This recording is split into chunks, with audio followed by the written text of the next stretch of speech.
everyone, this is Ray and welcome back to the new video. I hope you all are doing good. Okay, so अभी सुबह के 5 बज रहे हैं. I did everything in the morning जो कि मैं करती हूँ. I did all the morning routine. मैं सुबह उठी तो I decided to take shower because मुझे बहुत गर्मी लग रही थी. I took shower and then फिर मैंने पूजा किया. पूजा करने के बाद थोड़ी देर योग किया and then फिर मुझे कुछ खाना था बिकॉज यू नो कि रात में मैं बहुत कम खाई थी एंड मैं सो गई थी, तो मुझे कुछ खाना था, तो मुझे कुछ बनाना था. तो फिर मुझे ध्यान आया कि मुझे मैगी खानी नहीं है, मुझे अनहेल्दी कुछ खाना नहीं है. मेरा चाय भी मतलब बनाने का तो मन नहीं कर रहा था और मेरे पास मिल्क रखा था, तो मैंने अपना मिल्क बॉईल किया एंड मेरे पास म्यूज़ली रखी थी जो कि मुझे कुशु ने ला के दी थी और वो काफ़ी टाइम से रखी थी. मैं उसको खा ही नहीं रही थी. जब भी मन करता था मैं कुछ इधर उधर का खा लेती थी अनहेल्दी, वो खा नहीं रही थी, तो मेरे को लगा कि ये रखा है तो मैं यही खाती हूँ. एंड देन फिर मैंने गर्म किया और वो सब बनाया और अभी मैं लेके आ गई हूँ. एंड मेरा पहला सेशन है मॉर्निंग 5 to 8. तो यू नो कैमरा पकड़ना भी बहुत बड़ा काम होता है, मेरा हाथ दर्द करने लगता है. एंड अभी मेरा मॉर्निंग का जो सेशन है 5 to 8 वाला वो इन्वायरमेंट का है, इन्वायरमेंट एंड जोग्राफी. एंड उसके बाद मेरा सेशन पॉलिटी का रहेगा, तो हम इन्वायरमेंट करने चल रहे हैं. तो let's begin the vlog and don't worry, tension मत लो, पढ़ाई करते रहो अच्छे से. So let's begin the vlog और आज के दिन को हम प्रोडक्टिव, मैक्सिमम प्रोडक्टिव बनाने की कोशिश करते हैं. Let's begin.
तो अभी सुबह के 8 बज गए हैं. पहले ब्रेक की खुशी you can see on my face. Okay, हम पहला ब्रेक लेंगे. ये वाला ब्रेक 1 घंटे का रहेगा, 8 से 9. एंड देन फिर हम अपनी पॉलिटी को शुरू करेंगे. चलो चलो चलो फटाफट से ब्रेक लेते हैं. Bye. Okay, I am back from the break and now we will start our polity session. Polity में क्यू स्टार्ट हो गया है. मैं क्यू कर रही हूँ और उसी को मतलब क्यू की ही जो नोट्स है उसी में नोट डाउन कर रही हूँ. बिकॉज यू नो जब लास्ट में पेपर देने जाना होगा तो मैं अपने आईपैड ही अपने पास रखूँगी, क्योंकि आईपैड इज़ द आईपैड इसलिए बहुत अच्छा होता है, या फिर जो भी टेक्निकल चीज़ें हैं जैसे कि टैब भी हो गया, तो उसमें एक ही जगह पे तुम्हें तुम्हारी सारी नोट्स मिल जाएगी. तुम्हें बहुत सारी बुक का वो लेके नहीं चलना पड़ेगा. आईपैड में सारी चीज़ रहती है, तो गुड थिंग. इस हिसाब से टेक्नोलॉजी ने एडवांसमेंट करके बहुत अच्छा काम किया है. एंड पिछले वाले वीडियो के कमेंट सेक्शन में मैंने देखा किसी ने कमेंट किया था कि तुम्हारा यही खुश खुशी वाला तो चेहरा मुझे अच्छा लगता है. तो वैसे मैं जनरली आई डोंट नो, मैं लगभग खुश रहती हूँ, लेकिन यार ये जो ओवर थिंकिंग है ना, ये मेरी जान ले लेगी एक दिन. लिटरली मैं तुमको बता रही हूँ, रात में जब मैं सोने जाती हूँ पता नहीं क्या क्या मेरे दिमाग में चलता रहता है और मैं सो नहीं पाती हूँ. फिर मैं हनुमान चालीसा या फिर कोई भक्ति सॉन्ग लगा के रखती हूँ और एकदम स्लो करके यू नो मोबाइल का वो जो स्पीकर होता है पीछे, वो मैं अपने कान के पास एकदम स्लो वॉइस पे लगा के रखी रहती हूँ। एंड आई कॉन्स्टेंटली चैंट ओम भूर्भुवः स्वहा, मतलब गायत्री मंत्र। एंड या देवी सर्वभूतेषु, मैं वो बोलते बोलते आई डोंट नो कि मैं कब सोती हूँ। बट मेरी ओवर थिंकिंग मुझे बहुत परेशान कर रही है, लिटरली। ओके गाइस, अभी अभी मैंने अपना क्वालिटी का सेशन ख़त्म किया है, बट मैंने कुछ भी रिकॉर्ड नहीं किया क्योंकि एक्चुअल में मैं आईपैड में ही नोट्स बना रही हूँ। एंड मेरा आईपैड डिस्चार्ज था, तो मैं उसको चार्जर पॉइंट के पास चार्जिंग में लगा के कर रही थी, क्योंकि यहाँ पे मेरा जो पॉइंट है वो पूरा इंगेज है और बेड के पास था, तो मैं उस पर बैठ के और वो कर रही थी। तो मैंने कुछ भी रिकॉर्ड नहीं किया। बट मैं अभी आर्टिकल 32 तक रिवाइज किया है। एंड अब मैं मतलब ब्रेक लूँगी और बनाऊँगी लंच वंच अपने लिए, खाने के लिए कुछ भी। एंड देन फिर मैं इकोनॉमिक्स आज पढ़ूँगी नहीं, क्योंकि इकोनॉमिक्स में मेरा क्यूआरएम स्टार्ट होने वाला है। तो जब वो स्टार्ट हो जाएगा तो उसी के साथ रिवीजन करूँगी। अभी ऐसे कोई मतलब ज़्यादा निकलेगा नहीं, क्योंकि जो सर लोग पढ़ा रहे हैं वो थोड़ा मुझे ज़्यादा रिलायबल लग रहा है। तो फिर मैं तब पढ़ूँगी, शायद कल से स्टार्ट हो जाएगी। तो देखते हैं, जैसा भी रहेगा मैं आपको बताती हूँ थोड़ी देर में। ओके गाइस, अभी 4 हो रहे हैं। 4 बजे से लेके 7 बजे तक मेरी सी सेट की क्लास रहेगी, जिसको मैं करूँगी। तो अभी मैं जा रही हूँ अपनी सी सेट की क्लास स्टार्ट करने। तो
ओके तो अभी शाम के 7 बज गए हैं और मैंने अपना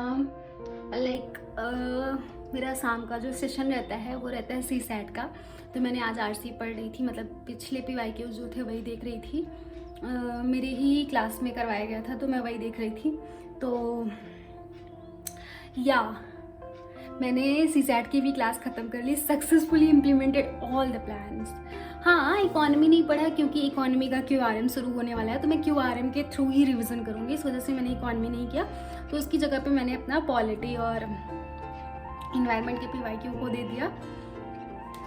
आई होप आपको ये ब्लॉग पसंद आया होगा। आप लाइक कर दीजिएगा, शेयर कर दीजिएगा एंड ऑफ कोर्स अगर नए हो तो चैनल पे सब्सक्राइब कर दीजिएगा। फिर हम मिलेंगे कल और कल हम देखेंगे कि मैं क्या क्या पढ़ती हूँ, क्या क्या करती हूँ। तब तक के लिए पढ़ते रहो और डेली शाम को इतने टाइम आ जाया करो, मैं डेली ब्लॉग अपलोड करती हूँ। लेकिन पढ़ना, अगर ये तुम्हारे पढ़ने का टाइम हो तो बिल्कुल भी मत आना, तभी मेरा ब्लॉग देखना जब तुम खाना खा रहे हो, वॉक कर रहे हो, कुछ भी एक्स्ट्रा कर रहे हो, मतलब जब तुम पढ़ाई नहीं कर रहे हो बेसिकली, तभी ये ब्लॉग देखना, तभी ही किसी का भी ब्लॉग देखा करो, मैं सजेस्ट करूँगी। सो या बाय, टेक केयर।